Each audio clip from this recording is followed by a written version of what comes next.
Students welcome to 10 class 98। हम लोग पढ़ रहे हैं सुगम गणित भाग 3 कक्षा 8 के लिए। अभी हम लोग पढ़े अंक गणित चैप्टर 10। इसमें हम लोग प्रश्नमाला 10D आज पढ़ेंगे। प्रश्नमाला 10C का क्वेश्चन अभी सॉल्व कर चुके थे पिछले क्लास में। आज हम पढ़ेंगे शेयर और लाभांश के बारे में। तो चलिए पहले जान लेते हैं कि शेयर और लाभांश किसे कहते हैं, स्टॉक किसे कहते हैं। तो स्टॉक पूंजी, कंपनी, मान लीजिए कोई कंपनी चलाना है, कंपनी चलाने के लिए, बड़ा कंपनी चलाने के लिए जितने रुपए की आवश्यकता होती है उसे उसकी स्टॉक पूंजी या कैपिटल, इंग्लिश में उसे कैपिटल स्टॉक या पूंजी कहते हैं। ये हो गया स्टॉक पूंजी। दूसरा है स्टॉक या शेयर। स्टॉक पूंजी जो है किसी कंपनी को चलाने के लिए जो इतने रुपये की आवश्यकता है उसे स्टॉक पूंजी कहते हैं। और जो स्टॉक पूंजी है उसको बराबर बराबर मूल्य के बहुत से भागों में बांट दी जाती है।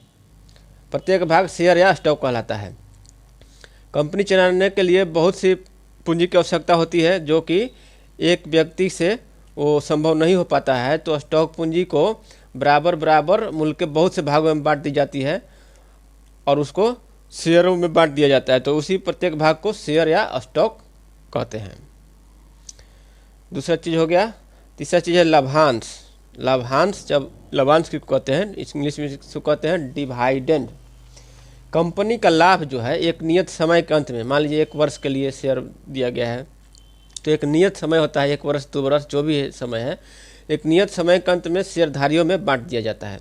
कंपनी लाभ घोषित करती है एक नियत समय के बाद और शेयरधारियों में जो जितना शेयर लिए रहते हैं उसमें बांट दिया जाता है। कंपनी अपने अंकित मूल्य पर लाभांश घोषित करती है एक नियत समय के बाद में, और उस अंकित मूल्य पर जितना लाभ प्राप्त होगा सभी शेयरधारियों में बांट दिया जाता है। यह इसे लाभांश कहते हैं। अब एक और चीज़ है, प्रत्येक स्टॉक के 2 मूल्य होते हैं। स्टॉक यानी शेयर के 2 मूल्य होते हैं। पहला होता है सम मूल्य तथा बाजार मूल्य। सम मूल्य जो है किसको कहते हैं, किसी भी स्टॉक का सम मूल्य उतना ही होता है जितना उस पर अंकित रहता है। मान लीजिए शेयर पर 100 रुपये अंकित है और उसको 100 रुपये में ही बेचा जाए तो क्या कहा जाएगा कि वो सम मूल्य का स्टॉक है। 100 रुपया उसका अंकित मूल्य है और 100 रुपये में ही शेयर बेच दिया जा रहा है, तो वो सम मूल्य हो गया। दूसरा है बाजार मूल्य। किसी स्टॉक का बाजार मूल्य प्रति शेयर वह मूल्य होता है जिस पर वह बेचा या खरीदा जाता है। किसी स्टॉक या शेयर का जो बाजार मूल्य होता है वह जिस मूल्य पर वो बेचा जाता है या खरीदा जाता है उसको बाजार मूल्य कहते हैं। बाजार मूल्य जो है घटता बढ़ता रहे। मान लीजिए 100 रुपया का शेयर है, उस पर अंकित मूल्य है 100 रुपया शेयर का और उसको 106 रुपये में बेचा गया या 96 रुपये में बेचा गया तो उसे बाजार मूल्य कहते हैं। मेरे विचार से अगर बाजार मूल्य को 3 भागों में बांट दिया जाए तो क्या हो जाएगा। एक होता है अधिमूल्य, सम मूल्य, अवमूल्य। अधिमूल्य का मतलब हो गया यदि किसी शेयर का बाजार मूल्य उसके अंकित मूल्य से अधिक हो। शेयर का यदि बाजार मूल्य जितना अंकित है उससे अधिक हो तो शेयर अधिमूल्य पर कहा जाता है कि शेयर अधिमूल्य पर है, एबव पर, अथवा प्रीमियम पर, एट प्रीमियम कहा जाता है।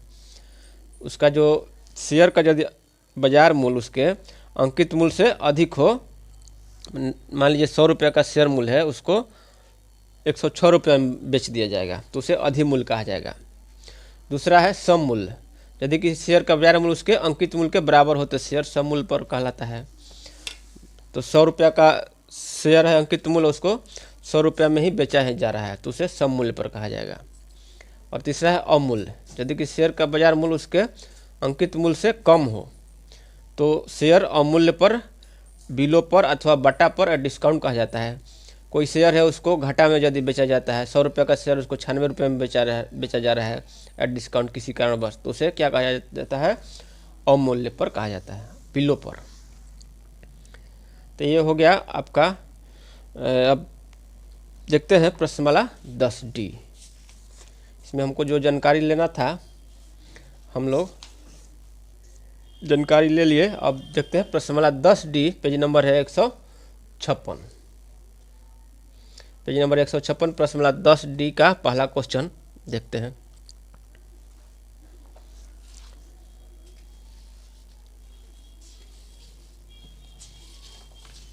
प्रश्नमाला 10D का ये पहला क्वेश्चन है।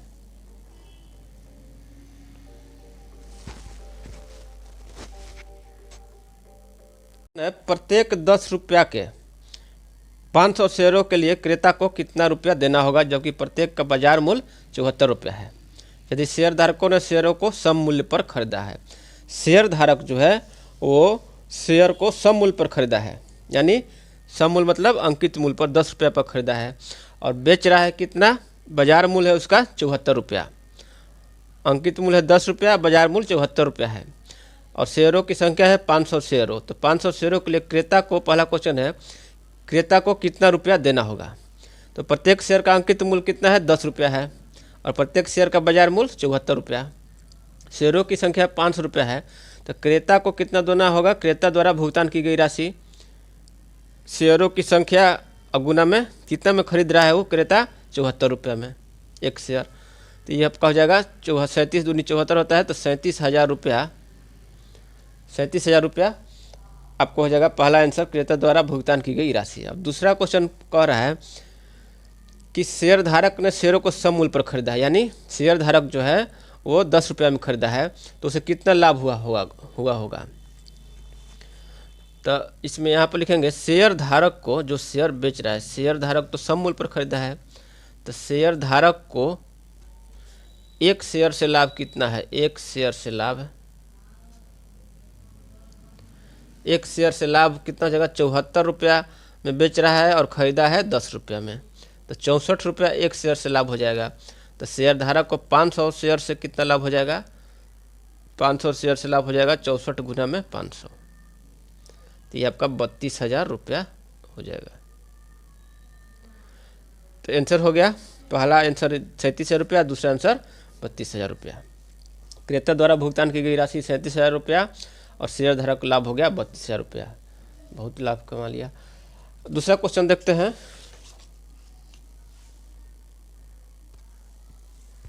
विजय दास है, विजय दास ने 2592 रुपया की पूंजी लगाई, जबकि उसने कंपनी का शेयर 108 रुपये प्रति शेयर पर खरीदा। एक शेयर का अंकित मूल्य 100 रुपया था, अंकित मूल्य 100 रुपया, यानी कंपनी का जो निर्धारित मूल्य है वो 100 रुपया था। कंपनी ने वर्ष के अंत में 12.5% लाभांश दिया। विजय द्वारा अर्जित लाभांश ज्ञात कीजिए। विजय दास जो है 2592 रुपया की पूंजी लगाई, और उसने एक शेयर के लिए 108 रुपया पूंजी लगाई एक शेयर के लिए, जबकि कंपनी का अंकित मूल्य है 100 रुपया, लेकिन विजय दास ने एक शेयर खरीदने के लिए 108 रुपया की पूंजी लगाई है। तो विजय दास की लागत पूंजी कितना है, 2592 रुपया। विजय दास का एक शेयर का बाजार मूल्य है 108 रुपया। विजय दास जो है एक शेयर को 108 रुपया में खरीद रहा है। तो शेयर की कितना वो शेयर खरीदा विजय दास, शेयर की संख्या कितना हो जाएगा, लागत राशि बटा में एक शेयर का बाजार मूल्य। तो लागत राशि है विजय दास के 2592 बटा में एक शेयर का बाजार मूल्य कितना है, 108 रुपया। इसको कटा देंगे तो ये कटेगा, 4 से कटाएंगे तो 4 दूनी का 8, 4 सत्ते 28। इसको कटाएंगे 4 छक्का 24, 1 25, तो इस जगह 19, 4 चौका 16, 4 8 32। अब 9 से कटेगा ये, 6 4 10, 9 से कट जाएगा 18, चूँकि 9 से कटेगा, इसका जोड़ेंगे तो 6 4 10 18, 9 से कट जाएगा तो ये भी 9 से कट जाएगा, 9 तिया 27, 9 सत्ते 63, और 9 दूनी 18, 24 शेयर खरीदता है। विजय दास जो है 24 शेयर खरीद लिया। अब चूंकि एक शेयर का अंकित मूल्य दिया है 100 रुपया, अंकित मूल्य जो है शेयर का अंकित मूल्य 100 रुपया है, भले ही विजय दास ने 108 रुपया लगाकर खरीदा है एक शेयर, तो उससे हम निकाल लिया कि कितना शेयर खरीदा विजय दास। तो शेयरों की संख्या हमको निकल गया 24। तो एक शेयर का अंकित मूल्य 100 रुपया है, 24 शेयर का अंकित मूल्य कितना हो जाएगा, 24 गुना में 100, 2400 रुपया अंकित मूल्य हो गया 24 शेयर का। अब जो कंपनी है वर्ष के अंत में जो है 12.5% लाभांश दिया। कंपनी द्वारा दिया गया लाभांश, कंपनी द्वारा दिया गया लाभांश है 12.5%, यानी 25/2%। कंपनी जो साल के अंत में, वर्ष के अंत में बताए थे पहले आपको, नियत समय के अंत में कंपनी जो है लाभांश देती है। तो यहाँ पर लिखेंगे चूँकि, तो हमको विजय द्वारा अर्जित लाभांश, मैंने विजय को कितना लाभांश प्राप्त हुआ उस शेयर में, क्योंकि विजय दास भी एक शेयरधारी है, तो उसने 24 शेयर खरीद के रखा है। तो विजय द्वारा अर्जित लाभांश ज्ञात करना है। चूँकि कंपनी दे रही है 12.5% की लाभ दे रही है, तो यहाँ लिखे देंगे चूँकि 100 रुपया में कंपनी कितना दे रही है, 100 रुपया में 100 रुपया में कंपनी जो है 25/2 रुपया का लाभ दे रही है, 25/2 रुपया का लाभ दे रही है। इसलिए कंपनी 1 रुपया में कितना का लाभ देगी, 25/2, नीचे हो जाएगा 100, 25/2 100 रुपया का लाभ देगी। इसलिए यहाँ पर जो है विजय दास का जो कितना है, शेयर खरीदा है, 24 गो शेयर खरीदा है, और 2400 रुपया पर हम यहाँ पर लाभ निकालेंगे कि विजय दास को कितना लाभांश मिलेगा कंपनी द्वारा। तो विजय दास का ये 2400 रुपया, उसका 24 रुपया में उसका अंकित मूल्य है, तो ये आपका हो जाएगा 25/200 गुना में 2400। तो 200 ही कटा देंगे तो ये 12 में चल जाएगा, 25/12 300 रुपया।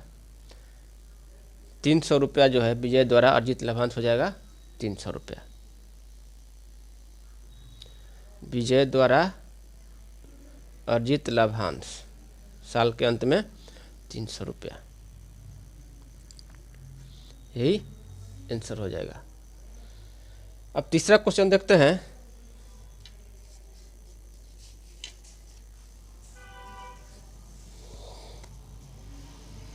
तीसरा क्वेश्चन है, श्री महेश कुमार अम्बस्ट ने किसी कंपनी के शेयर खरीदने में 4,444 रुपये लगाया, जबकि प्रत्येक शेयर का अंकित मूल्य 100 रुपया है।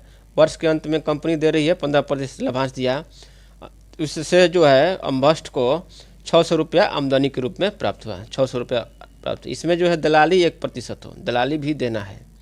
तो शेयर का बाजार मूल्य क्या था, बाजार मूल्य निकालना था। यहाँ पर देखिए श्री महेश कुमार की लागत राशि कितना है, 4,444 रुपया, और प्रत्येक शेयर का अंकित मूल्य है 100 रुपया। यहाँ पर बाजार मूल्य दिया नहीं है, बाजार मूल्य हमको निकालना है। बाजार मूल्य दिया रहता तो हम शेयर की संख्या निकाल लेते, लेकिन हमको शेयरों की संख्या नहीं निकालना है, हमको बाजार मूल्य ही ज्ञात करना है। तो चलिए देखते हैं इसको कैसे सॉल्व करेंगे। अब चूँकि 15 वर्ष के अंत में कंपनी 15% लाभांश दे रही है, जिससे अम्बस्ट को 600 रुपया आमदनी के रूप में प्राप्त हो रहा है। तो ये चीज़ हमको मिला है कि 600 रुपया उसको आमदनी के रूप में प्राप्त हो रहा है। तो इस पर हम लिखेंगे कि जब आमदनी हमको बाजार मूल्य तक पहुंचना है, तो पहले देखते हैं क्या क्या दिया हुआ है। जब आमदनी 600 रुपया है, 600 रुपया है, तो इसका लागत मूल्य है कितना, 4,444 रुपया। तो जब आमदनी 1 रुपया है तो लागत मूल्य हो जाएगा 4,444 बट्टा में 600। और जब आमदनी 15% का लाभांश दे रहा है, जब 15% का लाभांश दे रहा है तो इसका लागत मूल्य निकाल लेंगे।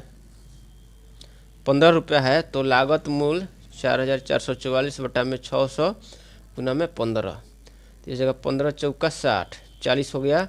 तो कटाएंगे 4 से तो 10 हो गया, और इसको कटाएंगे 4 से तो ये 1,111 हो गया। 1,111 बटा 10 यानी 111.1, 10 रुपया ये इसका लागत हो गया। विजय कुमार अम्बस्ट का लागत मूल्य 111 रुपया 10 पैसा हो गया एक शेयर का। अब चूंकि दलाली भी 1% देना है, यानी जो दलाल है वो महेश कुमार अम्बस्ट से पहले ही बतियाया है कि हम आपको इतना रुपया में दिलवा देंगे शेयर, उसमें हम 1% शेयर लेंगे। इसका मतलब हुआ दलाली 1% है, दलाली जब 1% है, इसका मतलब हुआ कि जब शेयर का बाजार मूल्य 1 रुपया होगा, 100 रुपया होगा, तो 1% हम दलाली लेंगे, यानी 1 रुपया हम उसमें दलाली लेंगे। जब शेयर का बाजार मूल्य 1% दलाली का मतलब हुआ कि जब शेयर का बाजार मूल्य 100 रुपया है तो उसमें हम 1 रुपया दलाली लेंगे, यानी तो अम्बस्ट को कितना देना पड़ेगा? अम्बस्ट का लागत मूल्य कितना हो जाएगा? 100 रुपये का तो शेयर लेगा और 1 रुपया दलाली देगा, तो 100 और 101 रुपया उसका लागत करना, उसका लागत मूल्य हो जाएगा। लागत मूल्य 101 रुपया हो जाएगा।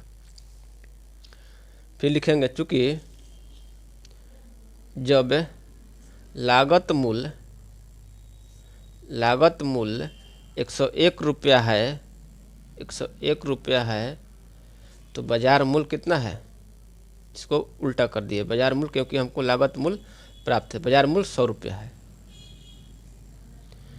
इसलिए जब लागत मूल्य 1 रुपया है तो बाजार मूल्य कितना हो जाएगा? 100 बटा में 101। इसलिए जब लागत मूल्य कितना है? 111.10 रुपया है, तो बाजार मूल्य कितना हो जाएगा? 100 बटा में 101 गुना में 111.10, 100 है। तो इसको कटाएंगे तो ये आपका हो जाएगा, ये इसको कटा दिए, हटा दिए, तो कितना हो जाएगा? 100 हो गया, और ये दोनों कट जाएगा। अब इसको इससे भाग देंगे, 101 को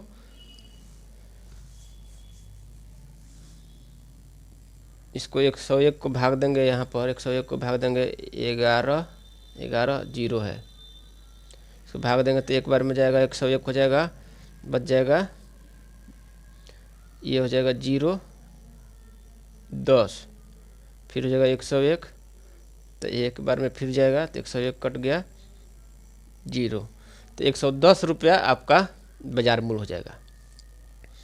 तो यहाँ लिख देंगे क्या? तो शेयर का बाजार